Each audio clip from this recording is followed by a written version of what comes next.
Yo, what's up, guys? Back for this Friday slate. We got a nice slate for tonight, so let's get right into it. Had a good night last night, made out all the double ups with a 104. Tyon was amazing, and Betts, both those guys carried us to the win. It was a pretty low scoring night as some of the offenses didn't come through at all, but hey, we'll take it. Let's get ahead to this Friday slate. We got 15 games today, closing in on the All-Star break as well, so only a couple more slates left before that. So please be sure to drop a like on the video and make sure you subscribe to the channel as well. For tonight's slate, we don't have a lot of good options at pitching. We have good options, but not expensive options, really. Bumgarner is your highest priced pitcher at 11.4. Then we got Syndergaard, who's coming off an injury. I'm not playing him. Buehler's coming off injury, not playing him. And then, so we basically got Bumgarner and Porcello if you want to pay up. But I'm paying down because I want to fit in an entire Coors stack on the slate. The two pitchers playing in Coors are Christian Bergman and Antonio Sensatella. Both pitchers are extremely bad, especially Bergman. Looking at Bergman's career numbers, he's been destroyed by right-handed bats. He's given up a 343 batting average and a 586 slugging to righties. And lefties have also had pretty good success against him, too, with a 422 slugging. And the Rockies are just loaded with right-handed power. And the lefties, too, like Cargo and Blackman, are firmly in play because both absolutely crush right-handed pitching. So I want to do a full stack of the Rockies. Also get some Mariners in there as well. So going cheap at pitching again, like worked out yesterday. I think it'll work out today. First pitcher I like is Edwin Jackson at 6,100. A lot of people will not even consider him, but he's been really good this year in his 3 starts. Even though he's faced the Indians twice, ERA is still just 2.46. So if he's not going to get blown up by the Indians, I doubt he will get blown up by the Giants playing in San Francisco, which is one of the best pitcher-friendly ballparks, and Jackson gets a huge ballpark upgrade. He's always been pretty solid in big ballparks throughout his career, and this is another spot for him. He does have decent strikeout stuff this year. He has 16 strikeouts in about 18 innings pitched, and this Giants team is one of the top 5 teams in this league in strikeouts per game. So they do strike out a lot, and the Giants lineup is just not scary at all. They're not very good against righties. And their lineup, as you see from top to bottom, it's just not scary. Also gets to face a pitcher going into the National League Park. So I love Jackson here at 6,100. A guy that has 20-point upside at 6,100, I'll definitely take that. And the second pitcher I like is Wei-Yin Chen at 4,800. He has not been good this year on the road, but he has been brilliant at home in Marlins Park this year. The numbers, the splits are just mind-boggling.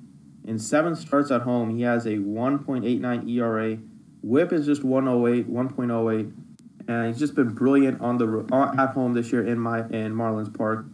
So I think this is a great spot for him. This Phillies team is not good against left-handed pitching at all. They are 27th in batting average, only hitting 230 against lefties. Also only slugging 360, which is 27th in the league as well. And we saw the numbers for Chen. I think this is a great spot for him. He does have some upside. He does have some good games at home this year, 20 points. And if he can hit that, I'll definitely be really happy because it will allow me to do a full core stack and possibly be at the top with some GPPs maybe tonight. Second base I like is D. Gordon at 4,400. So he's only 4,400, which is a pretty cheap price tag. I don't normally play D. Gordon because he doesn't have a lot of power, but he has a lot of speed, which he can make up for some of the lack of power that he has. Leading off in Coors, if he gets on base, I can see him having a field day, running the bases. Sensatella cannot hold runners on at all. And also, if he hits one in the gap, like he could get a triple, and he should get a lot of at-bats in this game as well because they should score a lot of runs. So we're potentially looking at 6 at-bats for D. Gordon here. And if that's the case, I think he's a great value play at 4,400. Third base, we'll have Nolan Arenado at 5,600. He has been on fire this year. Showed you the numbers for Bergman against righties throughout his career. They've just been absolutely horrible. 343 with the 586 slugging, and that's in 531 plate appearances, so not even a small sample size for Mr. Bergman. And Arenado's been absolutely crushing the ball.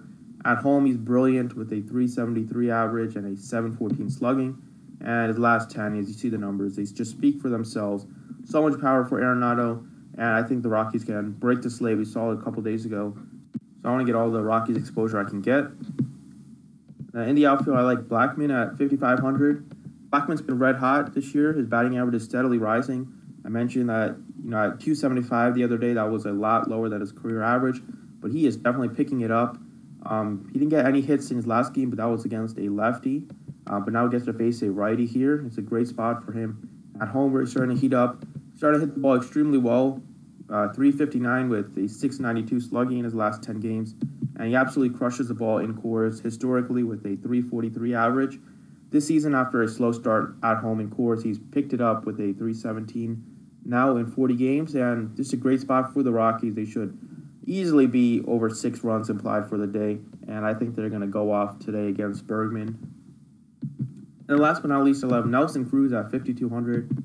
Cruz has so much power. I'm surprised that Mitch Haniger is priced above him. I think Cruz should definitely be priced higher than Mitch Haniger. So of the two, I definitely love Cruz here, getting $600 discount. And Cruz has much more power than Haniger. Cruz is a lot better against lefties, but against righties, nothing to balk at. And on the road, Cruz has just been red hot. Yeah, playing in Seattle, that limits a lot of his power. Safeco is a great pitcher bark. So we see he's only hitting 211 at home with just a 490 slugging. But on the road, he's been absolutely incredible with a 324. OPS is over 1,000 here. And going into Coors, one of the best hitter parks. Nelson Cruz does have double dog potential, and I think that this could be a spot where he hits a couple of home runs here. I love him at 5,200, a bit underpriced for the amount of upside he has. So still got 4,600 left to complete the Coors stack. So that's what I'm going to be doing today. Thanks for watching, guys. Appreciate it. Hope you guys have a good weekend, and I'll see you guys after the All-Star break.